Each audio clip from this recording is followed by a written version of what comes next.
Hey everyone, so let's talk stories. So today I'll be talking about this book called Onward: How Starbucks Fought for its life without losing its soul.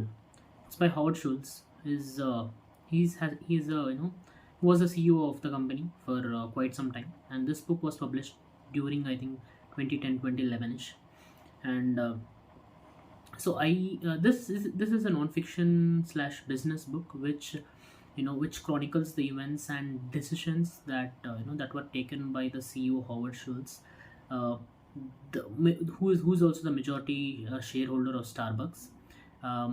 This, as I said, this book chronicles his decisions and the events that spiraled during the 2008 economic recession to prevent the downfall of the company. This is the premise as a whole. It doesn't talk about company structure or anything. It's just the events that went down during those 2 years and the some core principles and what is the mantra of the company. That's a major focus of the book. And coming to my thought of it. So I never thought I would say this about a business book. I was eagerly looking forward to read. So here it is. So I hated it. I hated it so much.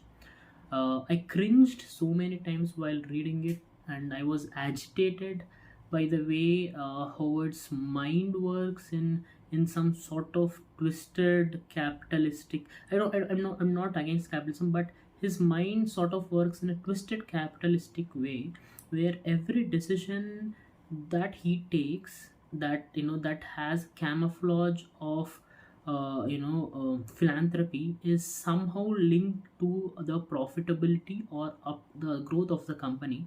It's good. It's good when the philanthropy that your company is doing or the decisions that you take, if they result in the growth of the company, but it should not be your main focus. So like you can actually grow your company by by taking good decisions and by serving your customers, right?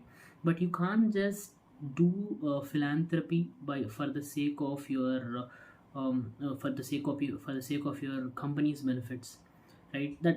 That's fake. That's hypocrisy.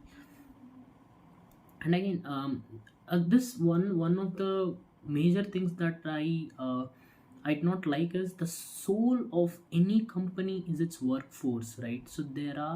So for a company as big as Starbucks, there will be hundreds of people who are responsible for for the glory the company has, and for the phenomena it created. But sadly, all through the book, all through the narrative, we hear extremely self-centric remarks from the author, and he doesn't think about mentioning anyone else's but his decisions. I know the book is from his perspective, but shouldn't no, I don't think all of those 2 years only his decisions were important in uh, you know uh, bringing back the company to its glory. I don't think that I think that's the case. But he fails to mention anyone else's decisions. Any And there are, and he doesn't mention his mishaps. I know he touches upon this some mishaps. One of them is um, he when he reinstates himself as a CEO of Starbucks. And he first one of the first decisions he takes is to remove breakfast sandwiches. The reason being, when a customer enters into a coffee shop, the aroma of the coffee is being dominated by the cheesy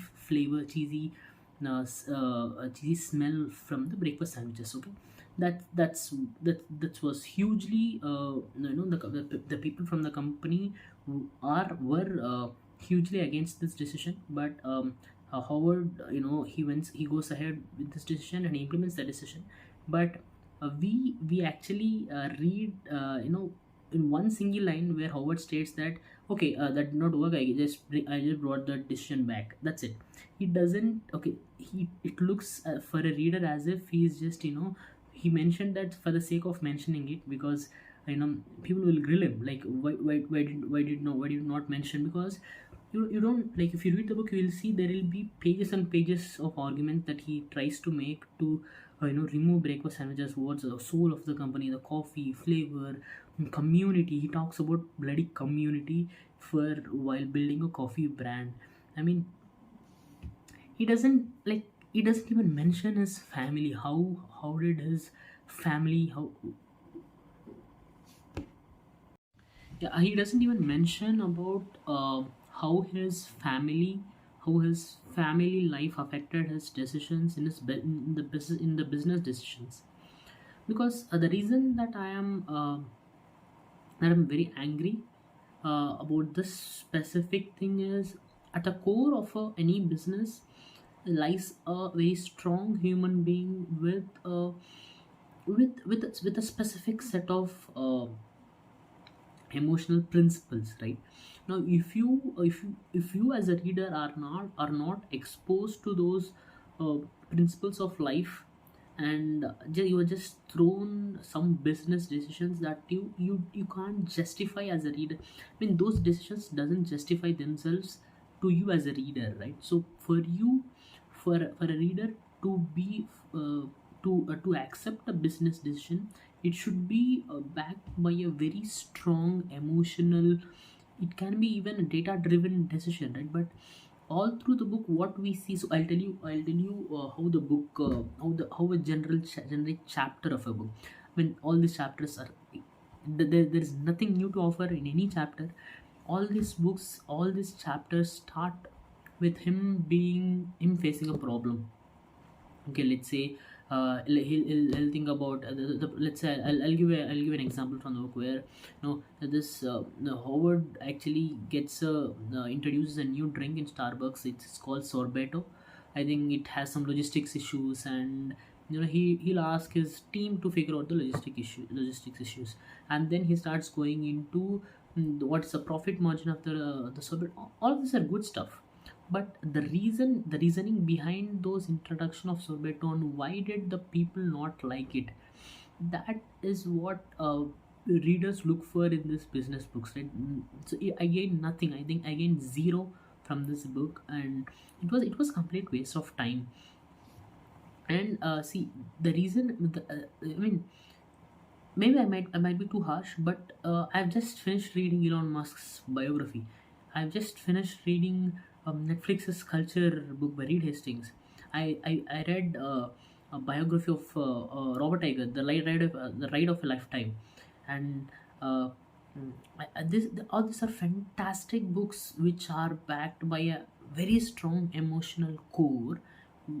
When you as a reader are exposed to this emotional core in a book, right, you connect so much. Like, even the decisions, I mean, I'm not saying the decisions he took are wrong, but you as a reader can't connect to those decisions, and that decision doesn't even impact you.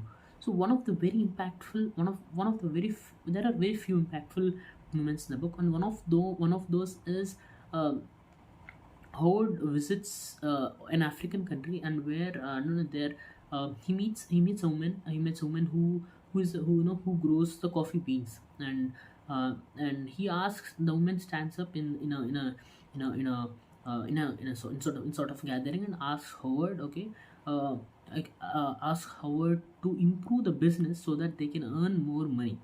Now Howard asks, what are you going to do with the money? Now the woman replies, I'm going to buy a cow.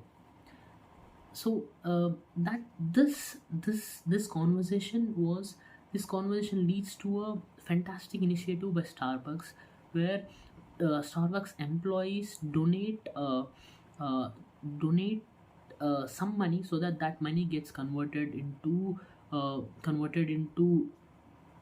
donating cows to the to the women in African countries. Now there is one more sequence involving older Chinese woman in the company, and what I'm saying is, there will be hundreds of stories like this that might have happened in those 2 years, in those tumultuous 2 years of time. But what he just completely floats over those, and what only thing he concentrates on is putting his brand right.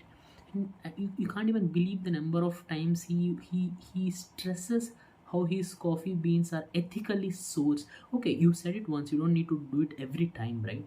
Now there are hundreds of irritating things that he does.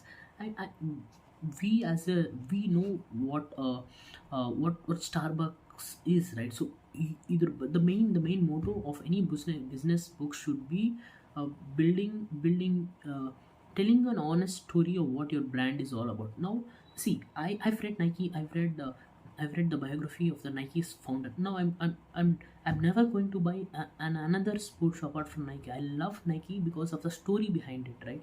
Now, now that I've known what Howard's thinking, like how Howard thinks, I'm not definitely. He lost. I'm not.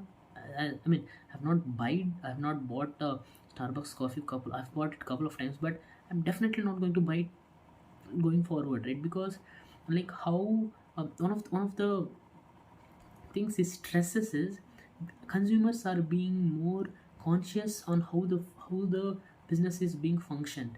And I think he's well aware of it, but he was not able to capitalize. He was not able to, like, he should have been just more honest on telling how did he run, how did he run business, and what are the people like. There will be hundreds of people, like literally. I think when I was reading, there were like 400,000 people working as partners, right? And there will be like thousands of people working there, and they will have like enormous beautiful stories which will at some point might be the decision makers for the critical decisions he's taking, right? You should have started with those stories, but all through the book you'll only see him, you'll not see anybody else. That's a huge letdown. That's a huge letdown for the book. And um, one of the other things that he keep talking about is, you know uh, how how Starbucks as a company is, is giving free medical insurance for for its partners. And he tells it like hundreds of times. Okay man, it's okay, you're giving, you're trying to stand out as a as an employer, you're trying to do that. I'm not sure what the policy is now, but I think I don't want to, like, it's a noble thing, I agree. But it doesn't have to be specified that many times in a business book. Okay, what should be specified is what are the contributing factors for the company to grow. And how, like, he just comes in and says that okay, I just want a breakfast sandwich out, I just want a new, he buys a new coffee company, he just starts instant Starbucks. Okay man, let's try to take a step back, give us a overview, like, give us a bird eye view on what your company is about, how your decisions are being taken, what is the impact, what is the cultural impact, what is the financial impact. And it's crap. I think if you are, I think if you're trying to, if you are even thinking of picking this up, I don't, it's not worth it. It's horse crap, man. I think yeah this book actually broke the streak of my good non-fiction books. I think I'll probably I should pick a good one next time. Yeah, thanks.